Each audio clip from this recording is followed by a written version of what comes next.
বন্ধুরা, এই সময় বাজারে প্রচুর পাকা আম পাওয়া যাচ্ছে। একটি মাত্র পাকা আম দিয়ে মাত্র 10 মিনিটে বানিয়ে নিন নরম স্পঞ্জি জালিদার দারুণ স্বাদের পাকা আমের বাটি কেক। ডিম, ঘি, বাটার, মোল্ড ও মাইক্রোওভেন ছাড়াই খুব সহজে গ্যাসের চুলায় ছোট ছোট স্টিলের বাটিতেই বানিয়ে নিতে পারবেন। আর দেখুন কতটা নরম স্পঞ্জি হয়েছে। সম্পূর্ণ ভিডিও দেখতে থাকুন।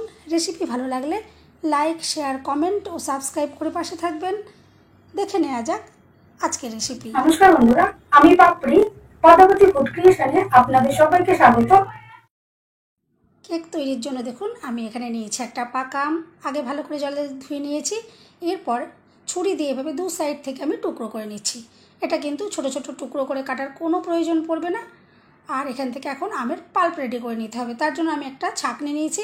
আর ছাঁকনিতে এইভাবে ঘষে নিলেই খুব সহজভাবেই আমের পাল্প বের করে নেওয়া যাবে। আর আমের পাল্পটা বার করার জন্য কোনো রকম মিক্সির প্রয়োজন হবে না। দেখুন এভাবে আমি ঘষে নিচ্ছি। আর কত সহজেই আমের পাল্প দেখুন রেডি হয়ে যাচ্ছে। সম্পূর্ণ আমটাই আমি এভাবে রেডি করে নিলাম।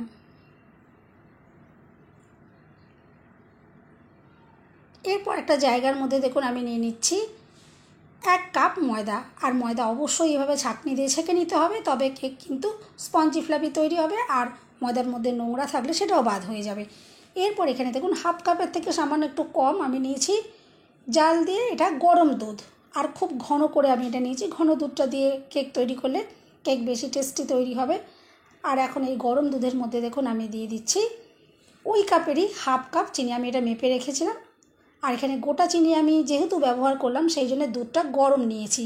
গরম দুধের মধ্যে চিনিটা দিলে খুব সহজেই মিশিয়ে নেওয়া যাবে। দিয়ে দিলাম 1 চিমটে নুন। অবশ্যই একটু নুন দেবেন, তাহলে চিনির ব্যালেন্সটা ভালো আসবে।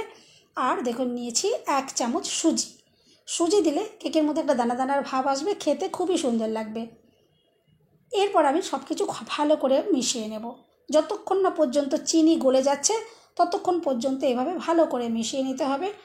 আর কাপের ভেতরে যেহেতু অনেকটাই দুধ লেগেছিল, আমি সামান্য একটু জল দিয়ে ধুয়ে এখানে দিয়ে দিয়েছি। এরপর খুব ভালো করে মিশিয়ে নেব।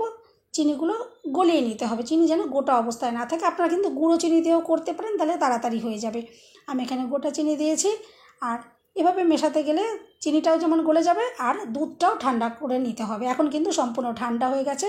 এভাবে ঠান্ডা করে নেওয়ার পরে তারপরেই বাকি উপকরণগুলো আমি এখানে দিয়ে দেবো। দেখুন এরপর আমি এখানে দিয়ে দিচ্ছি 4 চামচ সাদা তেল। এখানে আজকে কোনো রকম ঘি বা বাটার ব্যবহার করছি না। 4 চামচ সাদা তেল দিচ্ছি।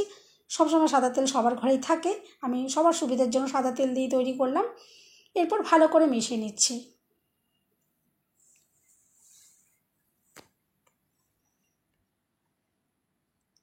দেখুন খুব ভালো করে মিশিয়ে নেওয়া হয়ে গেছে।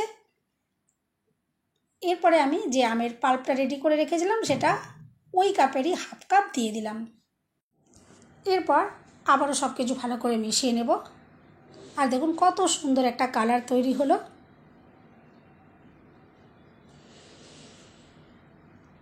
এরপরে আমি দিয়ে দিচ্ছি সুন্দর ফ্লেভারের জন্য এখানে 1 চামচ মতো ভ্যানিলা এসেন্স। আপনারা চাইলে কিন্তু এখানে ম্যাঙ্গো এসেন্স দিতে পারেন, বা নয়তো হাতের কাছে যদি এলাচ দানা থাকে সেটাও একটু থেতো করে এখানে দিয়ে দিতে পারেন, তাতেও সুন্দর ফ্লেভার আসবে। আর সাথে আছে আমের একটা সুন্দর সুগন্ধ, অসাধারণ লাগবে কেক। দেখুন ভালো করে মিশিয়ে নিলাম। আর ময়দা আমি যেটা চেলে রেখেছিলাম এখান থেকে দেখুন কিছুটা কিছুটা করে আমি 3 বারে এই ময়দাটা মিলিয়ে নেব। একবারে সবটা একসাথে দেওয়া যাবে না, তাহলে দলা পাকিয়ে যাবে, ভালো করে মিশ্রণটা রেডি করা যাবে না। দেখুন আমি 3 বারে ময়দাটা অল্প অল্প করে দিয়ে মিশিয়ে নিচ্ছি। এতে সুন্দরভাবে ময়দাটা খুব সহজেই মেশানো যাবে। আর দেখুন ভালো করে মিশিয়ে নিলাম, যাতে কোনো রকম বড় দলা দলা না থাকে সেভাবে দেখুন ভালো করে মিশিয়ে নিতে হবে। দেখুন আমি খুব ভালো করে এটা মিশিয়ে নিলাম। এখানে আরও উপকরণ মেশাতে বাকি রয়েছে, সেটা আমি পরে মেশাবো। তার আগে অন্য কাজগুলোকে আগে সেরে নিতে হবে। এখানে দেখুন নিয়েছি আমি 4টে স্টিলের বাটি।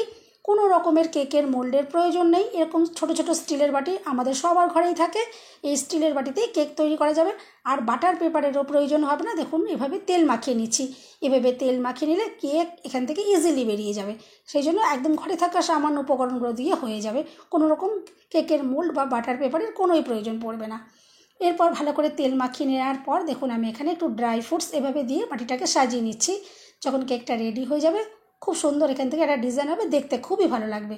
দেখুন আমি এভাবে একটু ড্রাই ফ্রুটস, কাজু আর পেস্তার কুচি এভাবে দেখুন দিয়ে দিলাম। আর খাবার সময়তেও কিন্তু এগুলো যখন মুখে পড়বে খুবই সুন্দর লাগবে। দেখুন বাটিগুলো একদম রেডি করে নিলাম। এরপরে আজকে আমি এই কেকগুলো বেক করব প্রেশার কুকারে। তার জন্য দেখুন একটা প্রেশার কুকার আমি গ্যাসের উপর বসিয়ে দিয়েছি, ভিতরে একটা স্ট্যান্ড দিয়ে দিলাম। আর ঢাকনার যে গার্ডার আর সিটি থাকে সেটা কিন্তু অবশ্যই খুলে রাখতে হবে। দেখুন আমি খুলে রেখেছি। এরপর উপর থেকে দেখুন এভাবে আমি চাপা দিয়ে বসিয়ে দিলাম। আর গ্যাস আমি জ্বালিয়ে দিলাম হাই ফ্লেমে। এটা 5 থেকে 7 মিনিট আমি গরম করে নেব। এরপর যে কেকের মিশ্রণটা রেডি করে রেখেছিলাম সেখানে দিয়ে দিলাম 1 চামচ বেকিং পাউডার আর হাফ চামচের একটু কম বেকিং সোডা।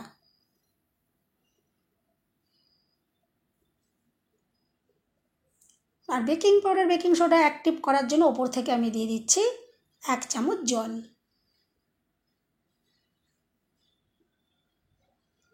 এরপরে ভালো করে মিশিয়ে নিতে হবে। দেখুন এরপরে আমি ভালো করে আর একদিক থেকে ঘুরিয়ে এই মিশ্রণটা রেডি করতে হবে, তবেই কেক স্পঞ্জি ফ্লাফি তৈরি হবে। আর একটু আলতো হাতে মিশিয়ে নিতে হবে। আমি এখানে স্পিডটা জোরে দেওয়া দেখানো রয়েছে, কিন্তু আমি আলতো হাতে এটা মিশিয়ে নিয়েছি। আর ঘনত্বটা আপনারা দেখে বুঝতেই পারলেন, ব্যাটারের ঘনত্ব ঠিক ওরকম রাখতে হবে। এরপর দেখুন আমি একে একে বাটিগুলোকে রেডি করে নেব। আর সম্পূর্ণ ভর্তি করে দেওয়া যাবে না, একটু ফাঁক রাখতে হবে। কেকটা যখন রেডি হয়ে যাবে অনেকটাই বড় হয়ে ফুলে উঠবে। এরপর দেখুন গ্যাসের আমি যে প্রেশার কুকার বসিয়ে রেখেছিলাম এখন সুন্দরভাবে 5-7 মিনিট হয়ে যাবার পর এটা গরম হয়ে গেছে। একে একে বাটিগুলো বসিয়ে দিচ্ছি। আর এই সময় খুব সাবধানে বসাতে হবে, প্রেশার কুকারের ভেতরটা কিন্তু খুবই গরম থাকবে। দেখুন এরপর ঢাকনাটা আমি বন্ধ করে দিয়েছি। আর এরপর গ্যাসের ফ্লেম একদম লোতে রেখে মাত্র 10 মিনিট বেক করে নিয়েছি। দেখুন 10 মিনিট পর আমি ঢাকাটা খুলে নিলাম। একদম কিন্তু কেকগুলো রেডি হয়ে গেছে। দেখুন কাঠি দিয়ে আমি চেক করে দেখে নিচ্ছি, কাঠির গায়ে কোনো রকমের ব্যাটার আটকায়নি। আর কেকগুলো যে কতটা সুন্দর দুর্দান্ত দেখতে হয়েছে আমি আশা করছি আপনারা দেখে বুঝতেই পারলেন। আর হয়ে যাওয়ার পর সঙ্গে সঙ্গে কিন্তু প্রেশার কুকার থেকে বার করে রাখতে হবে, নাহলে কিন্তু কেক শক্ত হয়ে যাবে। বন্ধুরা রেসিপি ভালো লাগলে একটা লাইক দিতে কিন্তু একদম ভুলবেন না। চ্যানেলটা সাবস্ক্রাইব করে আমার পাশে থাকার অনুরোধ রইল। বেল বাটন ক্লিক করে রাখবেন, আমি যখনই নতুন ভিডিও আপলোড করব সঙ্গে সঙ্গে নোটিফিকেশান সবার আগে আপনি পেয়ে যাবেন। আর এখন দেখুন কেকগুলো সম্পূর্ণ ঠান্ডা করে নিয়েছি এইভাবে বাইরে রেখে। আর ঠান্ডা হয়ে যাওয়ার পর দেখুন একটা চামচের উল্টো সাইড দিয়ে একটু কিন্তু ছাড়িয়ে দিলেই কেক দেখুন সুন্দরভাবে বেরিয়ে আসলো। আর কতটা যে দুর্দান্ত দেখতে লাগছে আমি আশা করছি দেখে বুঝতেই পারছেন। এভাবে কিন্তু তৈরি করে আপনারা বাড়ির বাচ্চাদের স্কুলের টিফিনে দিতে পারেন বা সকালে জল খাবারের জন্য বানিয়ে দিতে পারেন। বাচ্চাদের কিন্তু ভীষণ পছন্দ হবে। আর শুধু বাচ্চা নয়, বাড়ির বড়দের প্রত্যেকেরই কিন্তু এটা ভীষণ পছন্দ হবে। এভাবে যদি একদিন বাড়িতে ট্রাই করেন এরপর দেখবেন দোকান থেকে আর কিনতে একদমই ইচ্ছে করবে না, এতটাই টেস্টি তৈরি হবে। এমনিতে বাচ্চারা ফল খেতে চায় না, বাচ্চাদের কিন্তু এভাবে আপনারা কেক যদি বানিয়ে দেন ওরা কিন্তু খুবই খুশি হয়ে এগুলো খেয়ে নেবে।